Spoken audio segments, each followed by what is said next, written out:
Hey guys, look at my mulberry Australian variety ni siya. I think 5 days na ni siya since sa pagtanom nako, and as you can see na ana sila dahon. Look. Tapos I think bunga na sila.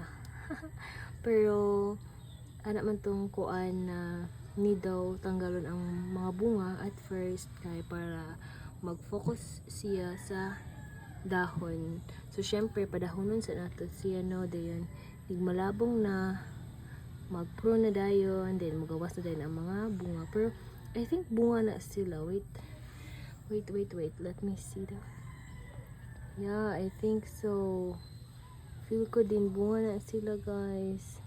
Kanira siya ang kuan. Kanira siya ang dako-dako pa niya. Gamay siya og kuan. Gamay siya nga pagka stem, pero dali siya na mga. Then kani tambukon sila pero wala pa. Mananay tulungan ni Sibo dera.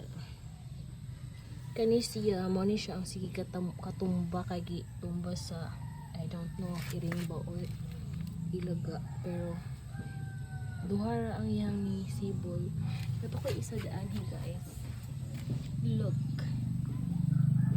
Hapit na po siya. Ako na po siya guys. Wait a minute.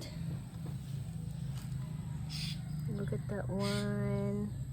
Kung na siya sa ilalong, lisod siya. So, more na siya ako ang mulberries. Bye.